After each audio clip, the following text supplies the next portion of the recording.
Hollywood Hindi screen presenting the orphan. इस movie के starting में एक कपल दिखाया जाता है जिसमें लड़की का नाम कैट होता है। कैट प्रेग्नेंट है इसलिए वो हॉस्पिटल जाती है। जब कैट की डिलीवरी होती है जिसमें कैट का मरा हुआ बच्चा पैदा होता है, जिससे उसे बहुत दुख होता है और जोर जोर से रोने लगती है। तभी अचानक से कैट की आंख खुलती है। दरअसल कैट एक बुरा सपना देख रही थी, लेकिन रियलिटी में भी कैट का तीसरा बेबी मरा हुआ ही पैदा होता है और इस वजह से कैट हमेशा डिस्टर्ब रहती है। साथ ही डिप्रेशन की मेडिसिन ले रही होती है। कैट को एक और बुरी आदत होती है अल्कोहल लेने की, जिस वजह से वो काउंसलिंग सेशन ले रही होती है। कैट और जॉन के 2 बच्चे हैं, जिसमें लड़की का नाम मैक्स है जो कि सुन नहीं सकती और लड़के का नाम डैनियल है जो 12 साल का है। कैट जॉन से कहती है, मैं अपने तीसरे बेबी को भूल नहीं पा रही हूँ, इसलिए क्यों ना हम एक बच्चा एडॉप्ट कर लें। इस पर जॉन मान जाता है और फिर ये एक अनाथालय जाते हैं। वहाँ पर ये एक 9 साल की लड़की से मिलते हैं। वो कैट और जॉन से बहुत अच्छे से बात करती है और बहुत जल्दी कैट और जॉन के साथ घुल मिल जाती है। अब ये सिस्टर से इस लड़की के बारे में मालूम करते हैं। तब सिस्टर बताती है ये एक रसियन है, लेकिन फिर भी ये बहुत अच्छी इंग्लिश बोल लेती है। इसका नाम एस्थर है और ये बहुत समझदार है। अब कैट और जॉन एस्थर को घर ले आते हैं। मैक्स तो एस्थर के साथ घुल मिल जाती है, लेकिन डैनियल उससे जेलस फील करता है क्योंकि सारी अटेंशन एस्थर को मिल रही होती है। एस्थर के आ जाने से कैट खुश रहने लगती है, जिस वजह से कैट और जॉन की रिलेशनशिप अच्छी होने लगती है। एक दिन कैट और जॉन इंटीमेट हो रहे होते हैं, तभी एस्थर मैक्स को लेकर उनके रूम में आ जाती है और कहती है, मुझे उस रूम में डर लग रहा है, मैं उस रूम में सोना नहीं चाहती। अगले दिन हमें दिखाया जाता है डैनियल अपनी टॉय गन से शूटिंग की प्रैक्टिस कर रहा होता है। तभी अचानक से एक गोली कबूतर को लग जाती है, इससे वह घायल होकर वहीं गिर जाता है। उसी टाइम एस्थर और मैक्स वहां आ जाती हैं। एस्थर एक पत्थर उठाकर देती है और डैनियल से कहती है, इस कबूतर को मार दो क्योंकि ये तड़प रहा है। इस पर डैनियल कहता है, मैं ऐसा नहीं कर सकता, लेकिन एस्थर उस पत्थर से मार देती है। अब अगले सीन में दिखाते हैं एक लड़की एस्थर को परेशान कर रही होती है। तभी एस्थर इतनी तेजी से चिल्लाती है, क्लास के सभी बच्चे डर जाते हैं। जब एस्थर घर आती है, कैट उसे जसिका की ग्रेव दिखाती है जहां उसने कुछ फूल के पौधे लगाए होते हैं। एस्थर यहाँ पर इमोशनल हो जाती है, जहां कैट उसे गले लगा लेती है। नेक्स्ट सीन में हमें दिखाया जाता है कैट और जॉन किचन में एक दूसरे को किस कर रहे होते हैं। तभी वहाँ एस्थर आ जाती है और इन दोनों को देखने लगती है, जिससे कैट को एस्थर का बिहेवियर अजीब लगता है। अगले दिन कैट इसी टॉपिक पर बात करने एस्थर के पास जाती है, लेकिन ये देखकर चौंक जाती है। एस्थर ऐसे बात करती है जैसे मैच्योर लड़कियां बात करती हैं, जिससे कैट को थोड़ा अजीब लगता है। कैट इस बारे में जॉन को भी बताती है, पर जॉन इन सब बातों को इग्नोर कर देता है। अगले सीन में हमें दिखाते हैं जॉन इन सब को लेकर पार्क जाता है। उसी पार्क में वो लड़की भी आई होती है जो एस्थर को स्कूल में परेशान करती है। जब वो लड़की एक स्लाइड पर खड़ी होती है, तभी एस्थर उसे पीछे से धक्का दे देती है। नीचे गिरने से उस लड़की की टांग टूट जाती है। अब ये सब घर आ जाते हैं तो जॉन इस सब के बारे में एस्थर से पूछता है, जिस पर एस्थर कह देती है कि वो सब तो खेल रहे थे, तभी उसका पैर स्लिप हो गया। इन सब में मैक्स भी उसका साथ देती है, पर डैनियल ने एस्थर को देख लिया था, जिस वजह से वो उससे बदतमीजी से बात करता है। इस बात पर कैट और जॉन डैनियल को एस्थर से सॉरी बोलने को कहते हैं, लेकिन डैनियल गुस्से से वहाँ से चला जाता है। अगले दिन उस अनाथालय से सिस्टर कैट को कॉल करती हैं। तब कैट एस्थर के बिहेवियर के बारे में बताती हैं, जिस पर सिस्टर कैट के घर मिलने आती हैं और वो कैट को बताती हैं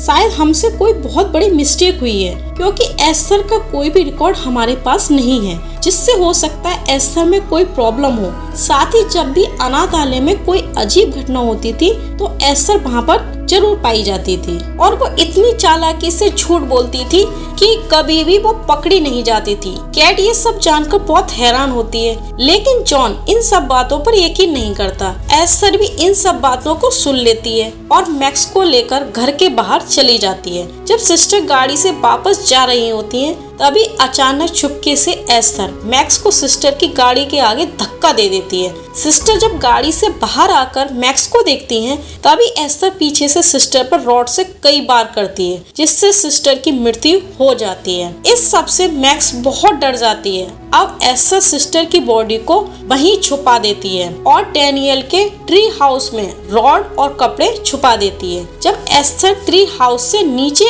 आ रही होती है, तभी डैनियल एस्थर को देख लेता है और समझ जाता है एस्थर ने वहाँ कुछ छुपाया है। अगले दिन जॉन और कैट एस्थर को एक साइकोलॉजिस्ट के पास ले जाते हैं, लेकिन एस्थर वहाँ पर बहुत अच्छे से बात करती है और ऐसा जताती है कि कैट ही उसके साथ अच्छा व्यवहार नहीं करती। इससे कैट और जॉन का रिलेशन एक बार फिर खराब होने लगता है। अगले दिन कैट के पास उस अनाथालय से कॉल आती है और वो बताती हैं जब से सिस्टर आपके घर गई हैं, तब से वो वापस नहीं आई। अब इस केस की छानबीन शुरू होती है, जिसमें पुलिस को सिस्टर की लाश मिल जाती है। ये सब जॉन और कैट बहुत परेशान होते हैं। अब कैट जॉन को एस्थर के बारे में सब पता करने को कहती है, साथ ही रसियन अनाथालय से सब पता करने को कहती हैं, लेकिन रसियन अनाथालय में एस्थर का कोई भी रिकॉर्ड नहीं होता। अगले सीन में हमें दिखाते हैं एस्थर कैट को कुछ फ्लावर देती है, जिससे कैट को बहुत गुस्सा आता है। दरअसल ये फूल उसने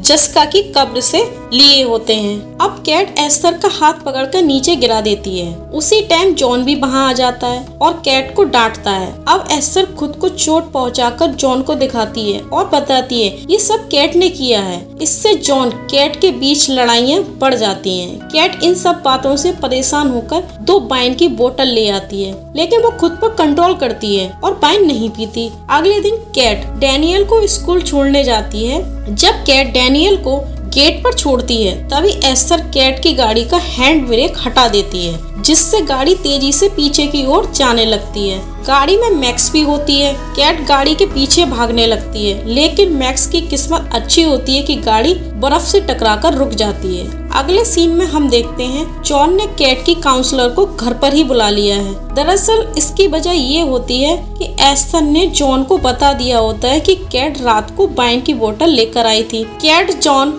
और काउंसलर को बहुत समझाती है कि उसने वाइन नहीं पी, लेकिन एस्थर ने वो बोतल खाली करके रखी होती है, जिससे कैट की बात पर कोई विश्वास नहीं करता। दूसरी तरफ जब डैनियल मैक्स के रूम में जाता है, तो वो उसे पेंटिंग के माध्यम से एस्थर के सारे गलत काम बता देती है। अगले सीन में हम देखते हैं कैट एस्थर का सामान चेक करती है, जिसमें उसे शानी इंस्टीट्यूट नाम का एक लोगो मिलता है। जब कैट उसे इंटरनेट पर डालकर सर्च करती है, तो शॉक्ड हो जाती है। दरअसल वो कोई अनाथालय नहीं, एक मेंटल हॉस्पिटल होता है, जिससे कैट का शक हकीकत में बदल जाता है, क्योंकि कैट समझ जाती है एस्थर मेंटल हॉस्पिटल से भागी हुई है। अब अगले सीन में हमें दिखाते हैं डैनियल ट्री हाउस में पहुंच जाता है, लेकिन एस्थर पहले से ही वहां होती है, जो सारे सबूतों को आग लगा देती है और डैनियल को वहीं बंद करके निकल जाती है। आग से बचने के लिए डैनियल ऊपर से कूद जाता है और बेहोश हो जाता है। कैट ट्री हाउस में आग जलती देखकर उस ओर आने लगती है। उधर एस्थर डैनियल को पत्थर से मारने वाली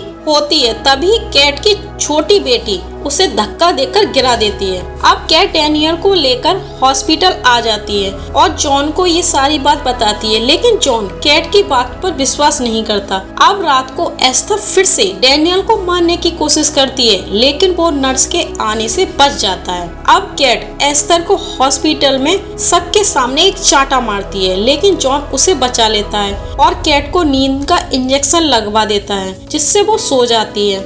अब जॉन मैक्स और एस्थर को लेकर घर आ जाता है। तभी हॉस्पिटल में कैट के पास उसी मेंटल हॉस्पिटल से कॉल आती है, क्योंकि कैट ने एस्थर की फोटो वहां भेजी होती है। डॉक्टर कैट को बताता है कि जिस लड़की की फोटो तुमने हमें भेजी है, उसका नाम लीना क्लेमार है, जो दिखती किसी छोटी बच्ची की तरह है, लेकिन वो 33 साल की एक औरत है, जिसकी वजह हार्मोनल डिसऑर्डर है जिसमें मस्तिष्क का विकास तो होता है लेकिन शरीर बच्चे जैसा रहता है। डॉक्टर आगे बताता है कि वो इस हॉस्पिटल की सबसे खतरनाक पेशेंट थी जिसने बहुत लोगों को मारा था। साथ ही वो ये भी बताता है कि पिछली बार जिस फैमिली ने इसे एडॉप्ट किया था उन सबको उसने घर में आग लगाकर मार दिया था क्योंकि वो अपने पिता के साथ सेक्स करना चाहती थी। उनके मना करने पर उसने सबको मार दिया था। अगले सीन में हमें दिखाते हैं जॉन ने बहुत ड्रिंक कर ली है।